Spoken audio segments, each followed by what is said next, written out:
നടിയെ ആക്രമിച്ച കേസിലെ അതിജീവിതയുടെ പേര് വെളിപ്പെടുത്തി സമൂഹ മാധ്യമങ്ങളിലൂടെ അപമാനിച്ച കേസിൽ പ്രതി മാർട്ടിനെതിരെ കേസെടുത്തിരിക്കുകയാണ് പോലീസ്. തൃശൂർ സിറ്റി പോലീസാണ് കേസെടുത്തത്. പേര് വെളിപ്പെടുത്തുകയും അധിക്ഷേപിക്കുകയും ചെയ്യുന്ന വീഡിയോ മാർട്ടിൻ സമൂഹ മാധ്യമങ്ങളിൽ പങ്കുവച്ചിരുന്നു. ഇത് നീക്കം ചെയ്യണമെന്നാവശ്യപ്പെട്ട് അതിജീവിത നൽകിയ പരാതിയിലാണ് കേസെടുത്തത്. മാർട്ടിന്റെ വീഡിയോ ഷെയർ ചെയ്തവർക്കെതിരെയും കേസെടുത്തേക്കും. അതേസമയം വിധി പകർപ്പിലെ കൂടുതൽ വിശദാംശങ്ങളും പുറത്തു വരുന്നുണ്ട്. ദിലീപിനെതിരായ ഗൂഢാലോചന ആരോപണങ്ങളിൽ ഒന്നായിരുന്നു സൗണ്ട് തോമ ലൊക്കേഷനിലെ പൾസർ സുനിയുമായുള്ള കൂടിക്കാഴ്ച. ലൊക്കേഷനിലെ പ്രാദേശിക വിഷയം പരിഹരിച്ചത് സുനിയാണ് എന്നായിരുന്നു പ്രോസിക്യൂഷന്റെ വാദം. എന്നാൽ അന്നത്തെ പ്രശ്നം പരിഹരിച്ചത് പോലീസാണെന്നാണ് ഈ ഉത്തരവിൽ പറയുന്നത്. നിർണായക സാക്ഷിയായ പുരുഷോത്തമന്റെ മൊഴിയിലെ വൈരുദ്ധ്യവും പ്രതിഭാഗത്തിന് പിടിവള്ളിയായി. ആജ്ഞ രവീന്ദ്രൻ കൊച്ചിയിൽ നിന്ന് വിവരങ്ങൾ നൽകും. ആജ്ഞ, രണ്ട് കാര്യങ്ങളാണ്. ഒന്ന്, ഈ മാർട്ടിന്റെ വീഡിയോ പ്രചരിപ്പിച്ചതുമായി ബന്ധപ്പെട്ട വിവാദങ്ങൾ. അത് ഒരുപാട് പേർ അവർക്ക് കിട്ടിയ ഒരു തെളിവൊക്കെയായി വളരെ സന്തോഷത്തോടെ പ്രചരിപ്പിക്കുകയൊക്കെ ചെയ്തിരുന്നു. അപ്പം മാർട്ടിൻ മാത്രമല്ല, എന്തെങ്കിലും കിട്ടിയാൽ ഉടൻ അത് ഒരു 10 പേർക്ക് അയച്ച് സന്തോഷം കൊള്ളുന്ന ഈ പ്രചരിപ്പിക്കുന്ന വിഭാഗത്തിൽപ്പെട്ടവർക്കെതിരെയും കേസ് വരുമെന്നാണോ മനസ്സിലാക്കേണ്ടത്? എങ്ങനെയാണ് ആ വിഷയത്തിൽ പോലീസ് ഇപ്പോൾ നടപടികൾ സ്വീകരിക്കുന്നത്?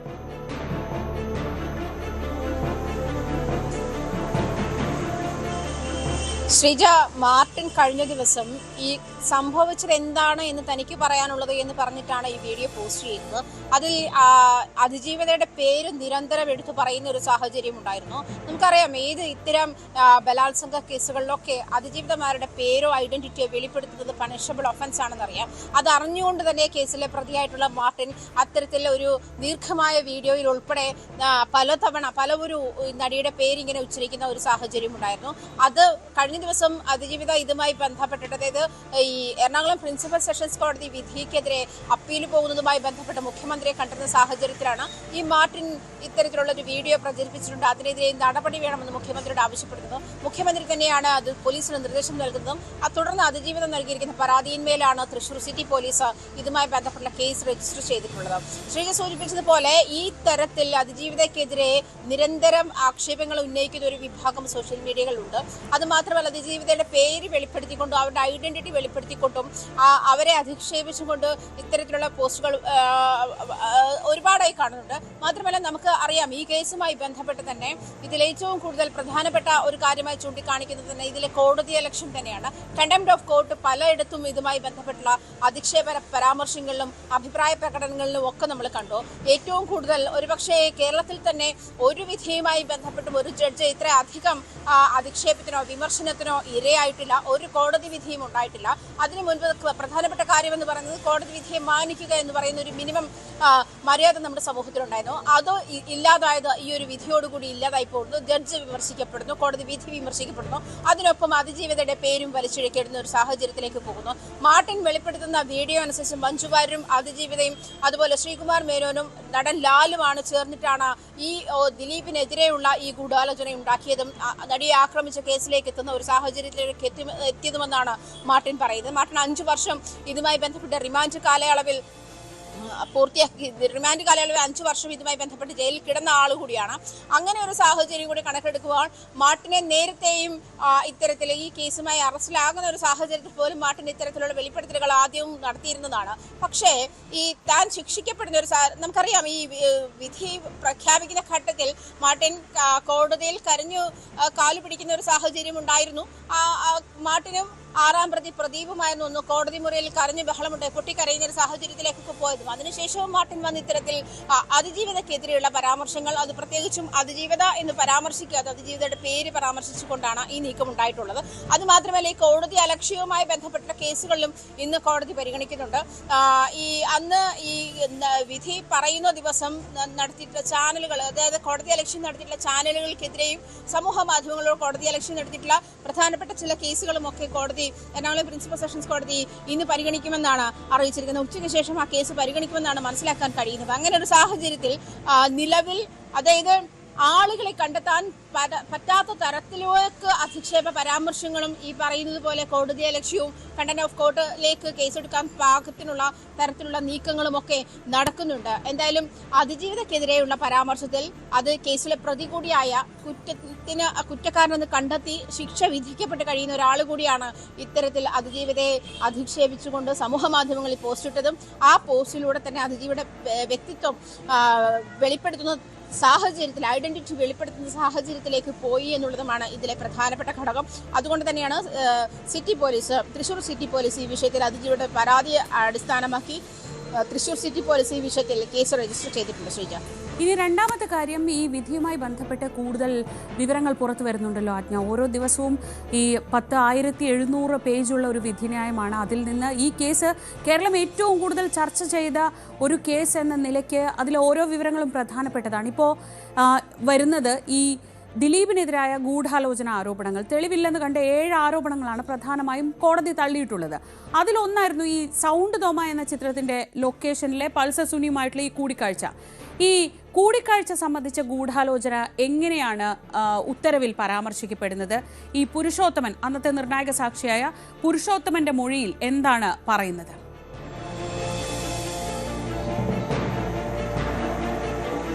ശ്രീജ, ഇതുമായി ബന്ധപ്പെട്ട പുരുഷോത്തമൻ എന്ന് പറയുന്ന ഒരു പ്രമുഖ സാക്ഷിയെ, അതായത് PW48 ആണ് പുരുഷോത്തമനെ രേഖപ്പെടുത്തിയിരിക്കുന്നത്. അങ്ങനെയാണ് ഈ പ്രോസിക്യൂഷൻ വിറ്റ്നസ് 48 എന്ന് പറയുന്ന പുരുഷോത്തമനാണ് ഈ പൾസർ സുനി ഇവിടെ കൃത്യമായി ഉണ്ടായിരുന്നു, സൗണ്ട് തോമയുടെ സെറ്റിൽ കൃത്യമായി ഉണ്ടായിരുന്നു എന്ന് രേഖപ്പെടുത്താൻ പുരുഷോത്തമന്റെ മൊഴിയായിരുന്നു അന്ന് പ്രോസിക്യൂഷൻ ഉപയോഗിച്ചിരുന്നത്. അതേസമയം പുരുഷോത്തമൻ കൃത്യമായി മജിസ്ട്രേറ്റ് കോടതിയിൽ പറഞ്ഞതും വിചാരണ കോടതിയിൽ പറഞ്ഞതും തമ്മിലുള്ള മൊഴികളുടെ വൈരുദ്ധ്യമാണ് കോടതി പ്രധാനമായും ശ്രദ്ധിച്ചത്. അതുമാത്രമല്ല, പുരുഷോത്തമൻ പറയുന്നത് ആദ്യഘട്ടത്തിൽ പുരുഷോത്തമൻ മുകേഷിന്റെ മേക്കപ്പ് മാൻ ആണെന്ന് പറയുന്നു, പിന്നീട് ഹെയർ ഡ്രസ്സർ ആണെന്ന് പറയുന്നു, പിന്നീട് പുരുഷോത്തമൻ തന്നെ പറയുന്നു താനൊരു മേക്കപ്പ് അസിസ്റ്റന്റ് മാത്രമാണ്, താൻ മുകേഷിന്റെ മേക്കപ്പ് ആർട്ടിസ്റ്റോ ഒന്നുമല്ല, ഒരു മേക്കപ്പ് അസിസ്റ്റന്റ് മാത്രമാണെന്ന് പറയുന്നു. പക്ഷേ സൗണ്ട് തോമയുടെ ക്രെഡിറ്റ് ലൈനിൽ എവിടെയും പുരുഷോത്തമന്റെ പേര് കണ്ടില്ല എന്നുള്ളതാണ് യാഥാർത്ഥ്യം. പുരുഷോത്തമൻ പറയുന്നതനുസരിച്ച് പൾസർ സുനിയും പുരുഷോത്തമനും കൃത്യമായിട്ട് ഇവർക്ക് താമസ സൗകര്യം ഒരുക്കിയിരുന്ന ഹോട്ടലിലുണ്ടായിരുന്നു. പുരുഷോത്തമനും പൾസർ സുനിയും ഒരേ റൂമിലായിരുന്നു താമസിച്ചിരുന്നത് എന്നായിരുന്നു ആദ്യഘട്ടത്തിൽ മജിസ്ട്രേറ്റ് കോടതി നൽകിയിരുന്ന മൊഴിയിൽ പറഞ്ഞത്. ഈ മുറിയിൽ അവർ റൂം ഷെയർ ചെയ്തിട്ടായിരുന്നു താമസിച്ചിരുന്നത് എന്നാണ് പറയുന്നത്. അതേസമയം ഈ മൊഴി ഇവിടേക്ക് വന്നപ്പോൾ, അതായത് വിചാരണ കോടതിയിലേക്ക് വന്നപ്പോൾ പുരുഷോത്തമൻ പറയുന്നത് പൾസർ സുനി തന്റെ മുറിയിലായിരുന്നു താമസം, പക്ഷേ അങ്ങോട്ടേക്ക് പൾസർ സുനിയെ കയറ്റാൻ അനുവദിച്ചിരുന്നില്ല. പ്രത്യേകിച്ചും പൾസർ സുനി മദ്യപിച്ച് വന്ന് ബഹളമുണ്ടാക്കിയിരുന്നു, അതുകൊണ്ട് പൾസർ സുനിയെ മുറിയിൽ നിന്നും പുറത്താക്കി എന്നാണ് ആദ്യഘട്ടത്തിൽ പറയാതിരുന്ന രണ്ടാമത്തെ മൊഴി. അങ്ങനെയായിരുന്നു. ഈ ഒരു വൈരുദ്ധ്യം തന്നെ കോടതി ആദ്യഘട്ടത്തിൽ തന്നെ പ്രോസിക്യൂഷനോട് വിമർശനാത്മകമായി തന്നെയാണ് ഈ കാര്യം വ്യക്തമാക്കിയത്. കാരണം എന്തുകൊണ്ട് പുരുഷോത്തമൻ ആദ്യം പറഞ്ഞില്ല? പുരുഷോത്തമൻ ആദ്യഘട്ടത്തിൽ പൾസർ സുനിയോടൊപ്പം താമസിച്ചിരുന്നു. പൾസർ സുനി നിരന്തരം, അതായത് ഈ സൗണ്ട് തോമയുടെ ലൊക്കേഷനിൽ പൾസർ സുനി എത്തുന്ന ഒരു സാഹചര്യം എന്ന് പറയുന്നത് മുകേഷിന്റെ ഡ്രൈവർ എന്നുള്ള പേരിലാണ്. അതേസമയം മുകേഷിനെ വിസ്തരിച്ചപ്പോൾ മുകേഷ് പറയുന്നത് മുകേഷിന്റെ ഡ്രൈവർ ആയിരുന്നു അദ്ദേഹം, പക്ഷേ ഈ പറയുന്ന കാലഘട്ടത്തിൽ ആയിരുന്നു എന്ന് മുകേഷിന് ഓർമ്മയില്ല. പ്രത്യേകിച്ചും പ്രൊഡക്ഷനുമായിട്ട് ബന്ധപ്പെട്ടുള്ള വാഹനങ്ങളായിരുന്നു താൻ ഉപയോഗിച്ചിരുന്നത്. അതുകൊണ്ട് സൗണ്ട് തോമയുടെ ലൊക്കേഷനിൽ പൾസർ സുനി തന്റെ ഡ്രൈവറായി വരേണ്ടുന്ന ഒരു സാഹചര്യവും ഉണ്ടായിരുന്നില്ല എന്ന് തന്നെയാണ് മുകേഷ് മുന്നോട്ട് വയ്ക്കുന്ന ഒരു കാര്യം, വ്യക്തമാക്കുന്ന ഒരു കാര്യം. അങ്ങനെയാണ് മുകേഷിനെ വിസ്തരിച്ചിരിക്കുന്ന സാഹചര്യത്തിലും മുകേഷ് ഇതിൽ കൃത്യമായി പറയുന്നുണ്ട്. പൾസർ സുനി ജോലി ചെയ്തിരുന്ന കാലഘട്ടത്തിൽ അങ്ങേയറ്റം മാന്യതയോടുകൂടിയാണ് തന്നോടും തന്റെ കുടുംബത്തോടും പെരുമാറിയിട്ടുള്ളത്. അത്രമാത്രമേ പൾസർ സുനിക്ക് തനിക്ക് പൾസർ സുനിയെ കുറിച്ച് അറിയുകയുള്ളൂ. ഒരു 6-7 മാസക്കാലത്തോളം അദ്ദേഹം തന്റെ ഡ്രൈവറുമായിരുന്നു. പക്ഷേ ഈ പറയുന്ന സൗണ്ട് തോമയുടെ ലൊക്കേഷനിൽ അദ്ദേഹം വരാനുണ്ടായ സാഹചര്യം എന്ന് പറയുന്നത് മുകേഷിന്റെ പേഴ്സണൽ ഡ്രൈവറാണ് എന്നാണ്. അതുമാത്രമല്ല, ഈ പൾസർ സുനി ദിലീപും തമ്മിലുള്ള ഗൂഢാലോചനയിലേക്ക് വരുന്ന പ്രധാനപ്പെട്ട സംഭവം, പൾസർ സുനി അവിടെ ലോക്കലായിട്ട്, അത് പ്രാദേശികമായിട്ട് ചില പ്രശ്നങ്ങൾ ഉണ്ടാകുന്നു, ചില ഗുണ്ടകളുമായി ബന്ധപ്പെട്ട പ്രശ്നങ്ങൾ ഉണ്ടാകുന്നു. ആ പ്രശ്നങ്ങൾ പരിഹരിക്കാൻ പൾസർ സുനിയാണ് ഇടപെട്ടത് എന്നുള്ളതാണ് പോലീസിന്റെ കണ്ടെത്തൽ, അന്വേഷണ ഉദ്യോഗസ്ഥരുടെ കണ്ടെത്തൽ. അങ്ങനെയാണ് രജിസ്റ്റർ ചെയ്തിരിക്കുന്നത്. ആ അന്വേഷണ ഉദ്യോഗസ്ഥർ തന്നെ ഈ പൾസർ സുനിയും ദിലീപും തമ്മിൽ, അതായത് ദിലീപ് ആ സമയത്താണ് പൾസർ സുനിയെ നോട്ട് ചെയ്യുന്നതും ദിലീപിന്റെ ശ്രദ്ധയിൽപ്പെടുന്നതും. പിന്നീട് ഈ നടിയെ ആക്രമിക്കുന്ന കേസുമായി ബന്ധപ്പെട്ടുള്ള ഗൂഢാലോചന നടക്കുന്നത് അതുമായി ബന്ധപ്പെട്ടിട്ടാണ്. അതായത് നടി ഈ സിനിമ ഇൻഡസ്ട്രി വിട്ടു പോകുന്നതിന് മുമ്പേ, വിവാഹം കഴിച്ച സിനിമ ഇൻഡസ്ട്രി വിട്ടു പോകുന്നതിന് മുൻപേ ഇത് നടപ്പിലാക്കണമെന്ന് ദിലീപിനുണ്ടായിരുന്നു. 2013 മുതലുള്ള കാലഘട്ടത്തിൽ, അതായത് അമ്മയുടെ റിഹേഴ്സൽ ക്യാമ്പിൽ വെച്ച് ദിലീപിന് ഇവരുമായി, നടിയുമായി ശത്രുത ഉണ്ടായിരുന്നു എന്നുള്ള കാര്യത്തിൽ വ്യക്തതയുണ്ടായിരുന്നതാണ്. അപ്പോൾ ഈ കൊട്ടേഷൻ നടപ്പിലാക്കണമെന്ന് കരുതി ആദ്യഘട്ടത്തിൽ പൾസർ സുനിയെ തന്നെയാണ് ദിലീപ് വിശ്വാസത്തിലെടുക്കുന്നതും ഈ വിശ്വാസത്തിലെടുക്കാനുണ്ടായ സാഹചര്യം ഇവിടെ പ്രാദേശികമായി ഉണ്ടായിട്ടുള്ള ഈ ഗുണ്ട പ്രശ്നമായിരുന്നു. അത് പൾസർ സുനി പരിഹരിച്ചതുമാണ്. ഇത് ദിലീപ് പൾസർ സുനിയെ വിശ്വാസത്തിലെടുക്കാനുണ്ടായ സാഹചര്യം അതാണ് എന്നാണ് വ്യക്തമാക്കുന്നത്. അതേസമയം തന്നെ ഈ അന്വേഷണ ഉദ്യോഗസ്ഥൻ ബൈജു പൗലോസിനെ വിസ്തരിക്കുന്ന സാഹചര്യത്തിൽ കോടതി ചോദിക്കുന്നുണ്ട്, എന്തുകൊണ്ടാണ് ഈ പ്രാദേശികമായുള്ള ഒരു പ്രശ്നം പരിഹരിച്ചത് ലോക്കൽ പോലീസാണ് എന്ന് ബൈജു പൗലോസിന് ഐഡന്റിഫൈ ചെയ്യാൻ കഴിയാതിരുന്നത് എന്ന് തന്നെയാണ്. കൃത്യമായ രേഖകളുണ്ട് ശ്രീജ. ഈ ലോക്കൽ പോലീസ് തന്നെ ആയിരുന്നു ഇതുമായി ബന്ധപ്പെട്ട പ്രശ്നങ്ങൾ പരിഹരിച്ചിരുന്നത്. അതിന്റെ ഡോക്യുമെന്റുകളും പോലീസ് സ്റ്റേഷനിലുണ്ട്. അതുമായി ബന്ധപ്പെട്ടുള്ള സാഹചര്യങ്ങളൊക്കെ വെളിപ്പെട്ടതുമാണ്. പക്ഷേ അന്വേഷണ ഉദ്യോഗസ്ഥന് അത് കൃത്യമായി കോടതിയിൽ രേഖപ്പെടുത്താൻ കഴിഞ്ഞിരുന്നില്ല എന്നുള്ളതാണ്. പൾസർ സുനി ഈ പ്രാദേശികമായ പ്രശ്നങ്ങൾ പരിഹരിച്ച് പൾസർ സുനിയാണെന്ന് പറയുകയും അതേസമയം തന്നെ ആ പ്രശ്നങ്ങൾ പരിഹരിച്ച് പോലീസാണെന്ന് വരുത്തി തീർക്കുകയും പോലീസാണ് എന്നുള്ള കാര്യത്തിൽ വ്യക്തത വരികയും ചെയ്തിരുന്നു. പക്ഷെ മറ്റൊരു പ്രധാനപ്പെട്ട കാര്യം, 2 സാക്ഷികളെ, പ്രധാനപ്പെട്ട രേഖകളും തെളിവുകളാണ് ഇതുമായി ബന്ധപ്പെട്ട, സൗണ്ട് തോമയുടെ സെറ്റുമായി ബന്ധപ്പെട്ടുള്ളത്. ഒന്ന് ഞാൻ നേരത്തെ പറഞ്ഞു കഴിഞ്ഞിരുന്നു, പുരുഷോത്തമന്റെ മൊഴിയുമായി ബന്ധപ്പെട്ടുള്ള സംഭവങ്ങൾ.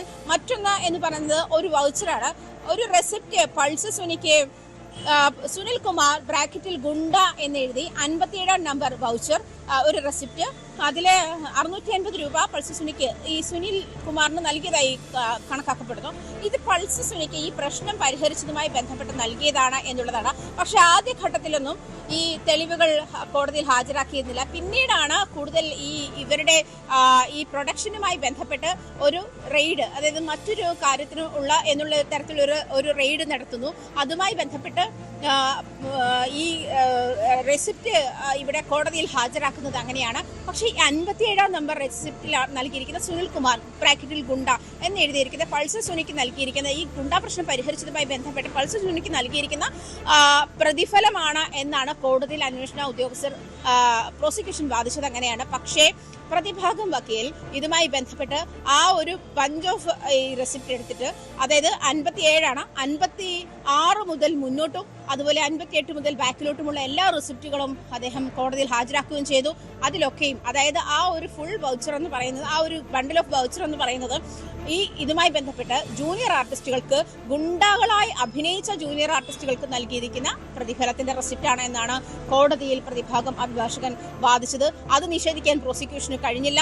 അത് പ്രത്യേകിച്ചും ബിനീഷ് ബ്രാക്കറ്റിൽ ഗുണ്ട ജൂനിയർ ആർട്ടിസ്റ്റ് 1500 രൂപ, അതല്ലെങ്കിൽ മറ്റൊരാളുടെ പേര്, അല്ലെങ്കിൽ കുട്ടികൾ പ്ലസ് ചിൽഡ്രൻ 3000 രൂപ, അതും ഇങ്ങനെ ജൂനിയർ ആർട്ടിസ്റ്റ് എന്ന് മെൻഷൻ ചെയ്തിട്ടുണ്ട്. അത്തരത്തിലൊരു ജൂനിയർ ആർട്ടിസ്റ്റ് മാത്രമായിരിക്കാം ഈ സുനിൽ കുമാർ ഗുണ്ട എന്ന് എഴുതിയത് എന്ന് പറഞ്ഞിരിക്കുന്ന കാര്യം പ്രതിഭാഗം അഭിഭാഷകന്റെ വാദം ഖണ്ഡിക്കാൻ പ്രോസിക്യൂഷന് കഴിഞ്ഞില്ല എന്നുള്ളതാണ്. ഇങ്ങനെ ഈ 2 തെളിവുകളും കോടതിയിൽ തെളിയിക്കാൻ, അത് പ്രത്യേകിച്ചും ഗൂഢാലോചനയാണ്, ദിലീപിന്റെ ഗൂഢാലോചന തെളിയിക്കുന്നതുമായി ബന്ധപ്പെട്ട പ്രധാനപ്പെട്ട ഒരു എവിഡന്റ് ആണ്, 2 എവിഡന്റുകളാണ് എന്നുള്ള കാര്യത്തിൽ അത് തെളിയിക്കാൻ പ്രോസിക്യൂഷന് കഴിഞ്ഞില്ല. പ്രോസിക്യൂഷൻ ഈ കാര്യത്തിൽ അമ്പെ പരാജയപ്പെട്ടു എന്നാണ് വിധിന്യായത്തിൽ പറയുന്നത്.